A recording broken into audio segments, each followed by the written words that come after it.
Buenas, continuamos con preguntas de autoevaluación sobre reacciones redox aplicadas a sistemas biológicos y en este caso nos dicen que ciertos microorganismos son capaces de descomponer el metanol, que lo tenemos representado por aquí, a metano y dióxido de carbono, de acuerdo con esta ecuación global que tenemos representada aquí. ¿Qué razona usted? Nos preguntan.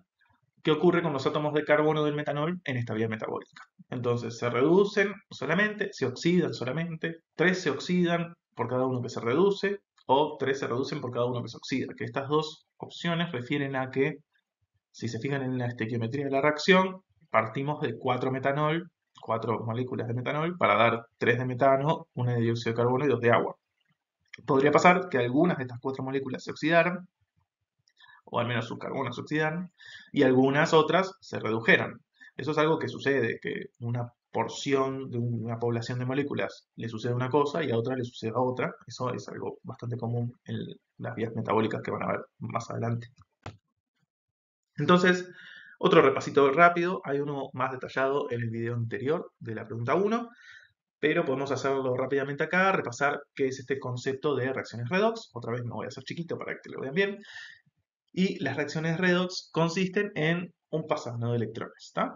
Tenemos alguien que da electrones y alguien que los recibe. Esto puede ser una especie, un ion, un átomo, una molécula, lo que sea.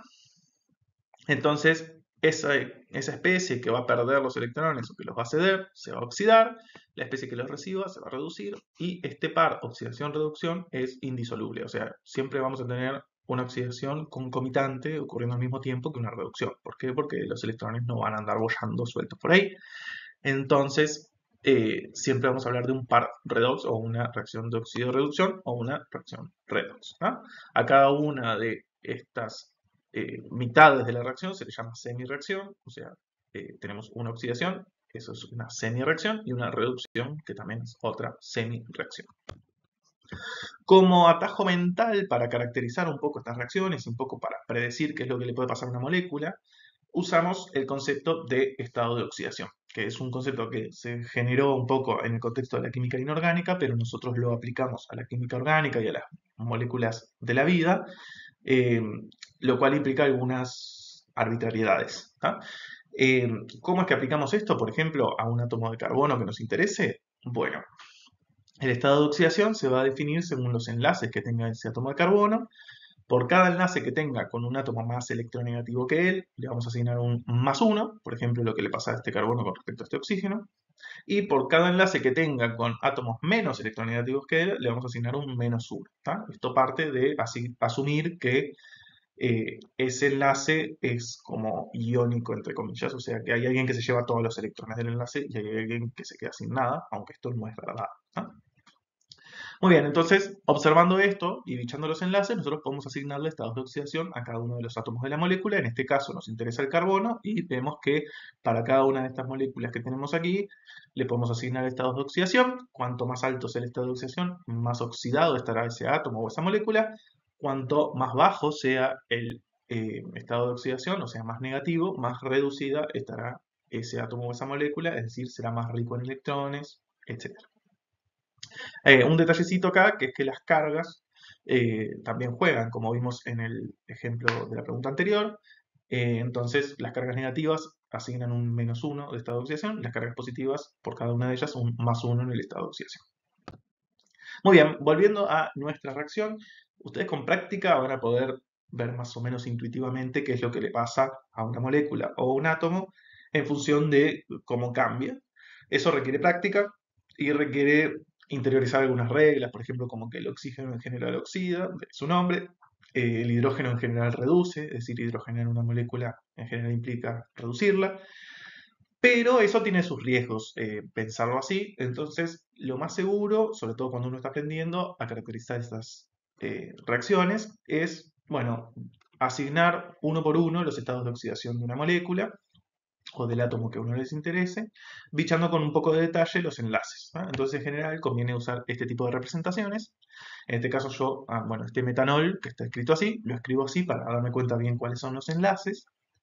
A nosotros, por cómo es la pregunta, solo nos interesaría el estado de oxidación del carbono, pero en este caso voy a asignarlos todos un poco para practicar y para que ustedes vean cómo funciona esto. Entonces, empiezo por este hidrógeno, que está unido por enlace simple a un carbono más electronegativo que él, y por lo tanto más 1 de estado de oxidación, porque es un solo enlace. Para los otros hidrógenos unidos a carbono es lo mismo. Después tenemos este otro hidrógeno, que está unido por enlace simple a un oxígeno, más electronegativo que él, así que más 1.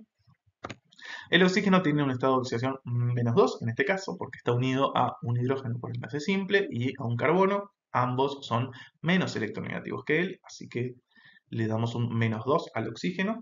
Y el carbono central queda en menos 2 también. ¿Por qué?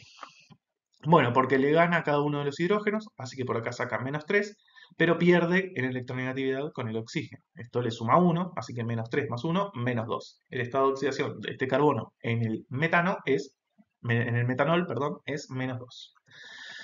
¿Qué pasa con el metano, que es uno de los productos de esta vía metabólica que hacen ciertos microorganismos? Bueno, el metano está unido a 4 hidrógenos, cada uno de ellos tiene un estado de oxidación más 1, porque está unido justamente a un carbono más electronegativo que ellos, y el carbono central tiene un estado de oxidación menos 4. ¿Por qué? Porque le gana a cada uno de los hidrógenos, así que es menos 1, menos 1, menos 1, menos 1, nos da menos 4. La otra molécula con carbono que tenemos en esta reacción es el dióxido de carbono como producto. Cada oxígeno tiene menos 2 y el carbono central más 4. ¿No? Viendo los enlaces, ustedes se pueden dar cuenta que estos son los estados de oxidación. Entonces, ¿qué pasó con el estado de oxidación del carbono desde los reactivos hacia los productos? Bueno, vemos que partíamos de menos 2 en todas las moléculas de metanol y pasamos a tener menos 4 en el metano y más 4 en el dióxido de carbono. ¿Esto qué quiere decir? Bueno, que algunas de estas moléculas se oxidaron y algunas de estas moléculas se redujeron. Las que aumentaron su estado de oxidación pasando al dióxido de carbono se oxidaron. Las que disminuyeron su estado de oxidación del metanol al metano se redujeron. ¿Ah? ¿Cuántas se redujeron? Por cada una de estas vemos que de estas 4, 3 se redujeron y una se oxidó. Es decir, por cada una de las que se oxidó, 3 se redujeron. Esa es como un poco la estequiometría que la propia ecuación de la reacción nos muestra. Así que volviendo a la pregunta, dijimos que hay una que se oxida por 3 que se reducen. Así que la opción correcta en este caso sería la D. 3 se reducen por cada una que se oxida. ¿Estamos de acuerdo?